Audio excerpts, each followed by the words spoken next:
Black man came into our home like a guest but left as something much more dangerous. It was a rainy Thursday evening when we opened our door to a man we barely knew.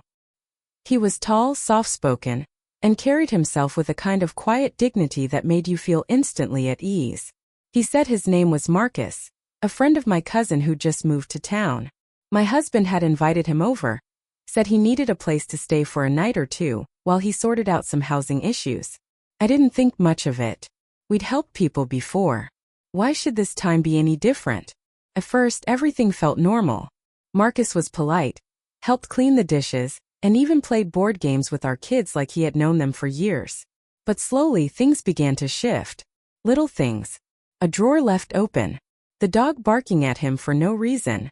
My husband brushing off my concerns, saying I was being too sensitive. But I could feel it. Something wasn't right. There was something about the way Marcus looked at me when no one else was watching. It wasn't fear. It wasn't anger. It was something else entirely. He started asking strange questions about our routines, where we kept certain things in the house, how often we had visitors. He said it casually with a smile. But his eyes never smiled with him. I told myself I was imagining it. That maybe I was being unfair, letting fear twist something innocent into something dark. But the night I woke up and found Marcus standing in our hallway, staring at the baby monitor in complete silence. That's when I knew this wasn't just a friendly guest. That was the night everything changed. And it was only the beginning. I didn't say anything to Marcus that night. I just stood there in the dark hallway, pretending I hadn't seen him, pretending I was just getting a glass of water. My heart was racing, but I forced myself to walk past him like nothing was wrong. He turned to me slowly, gave me a soft smile and whispered, "Beautiful night, isn't it?" I nodded, not trusting my voice, and went back to bed. But I didn't sleep a second after that. The next morning I told my husband what I saw. He laughed it off again, said Marcus probably got lost looking for the bathroom. But our bathroom was on the opposite end of the house. How could he end up near the baby's room, right in front of the monitor, just standing there? My husband asked me to stop overthinking. "He's a guest," he said. "Don't make him feel unwelcome." But the uneasiness wouldn't leave me. I started watching Marcus more closely.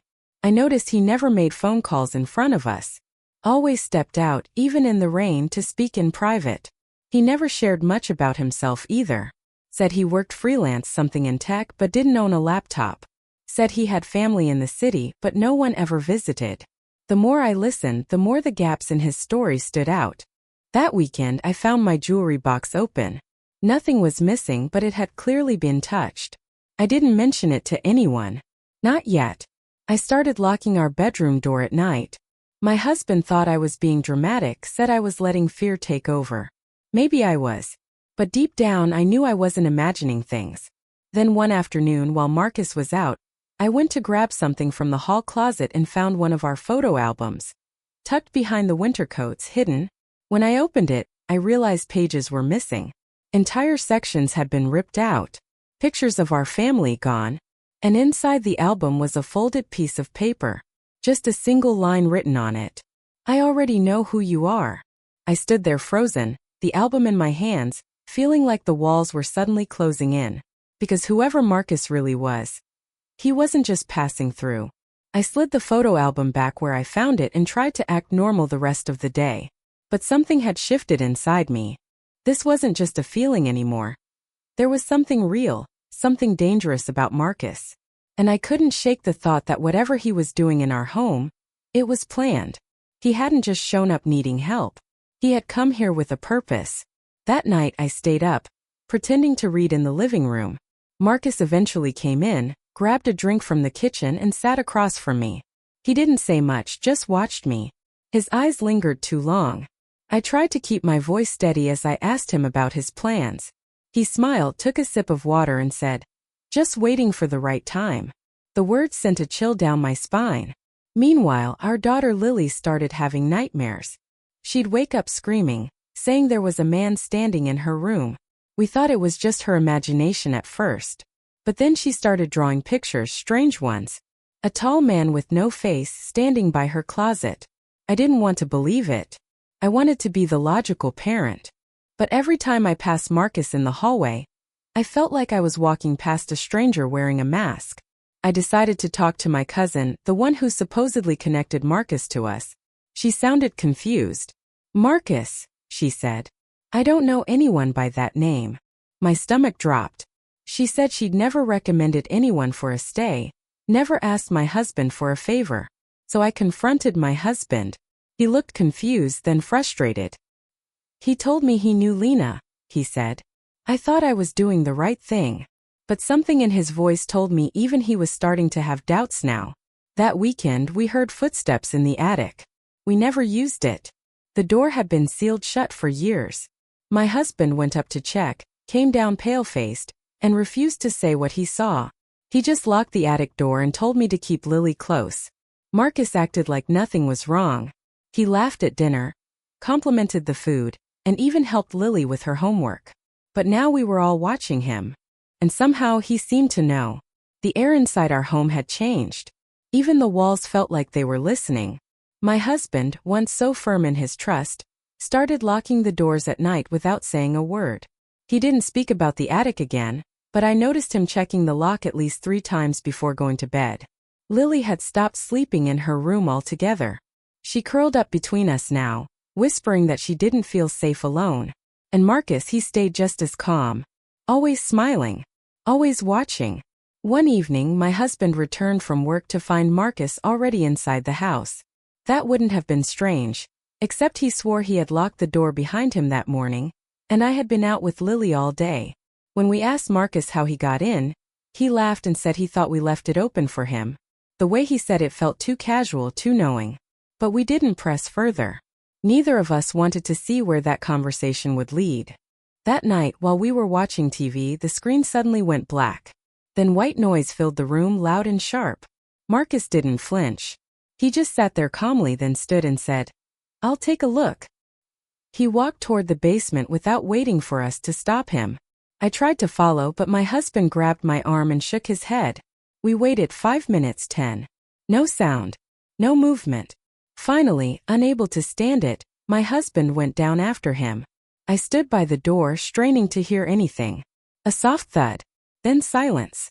I called out, my voice trembling, but no answer came back. My heart was pounding so hard it hurt. I took the flashlight and went down slowly, each step creaking under my weight. When I reached the bottom, I found the basement light flickering, swinging slowly from side to side. The room was empty. No Marcus. No husband. Just the old furnace humming softly, and the attic key lying in the middle of the floor. Picked it up, confused. Why would it be here? And that's when I heard it. A soft tapping from above us. Coming from the attic. Not heavy. Not fast. Just steady. Like someone was waiting. I stood frozen at the bottom of the basement stairs, the attic key cold in my hand, the soft tapping above growing louder, more deliberate. My husband was gone. Marcus was nowhere to be seen. The silence in that house didn't feel like safety. It felt like something watching me breathe. I called my husband's name one more time, but again no answer. Just that steady sound from the ceiling, like fingertips knocking slowly against wood. I rushed upstairs, heart racing, checking every room, every corner. Lily was still asleep on the couch, curled under a blanket, unaware of the storm building inside our walls. I locked the basement door and turned toward the attic ladder, staring up at it like it might drop open on its own. I didn't want to go up there. But something in me knew I had to. Not because I was brave, because I was terrified. And sometimes fear is what pushes you forward when everything else is falling apart. With trembling hands, I unlocked the attic hatch and pulled the ladder down. Dust fell into my eyes and that tapping instantly stopped. I climbed slowly, each step creaking like it could give way. When I reached the top, I pushed the door open and peered inside. At first, I saw nothing but darkness. Then, as my eyes adjusted, I saw old furniture covered in white sheets. But there, in the far corner, something moved.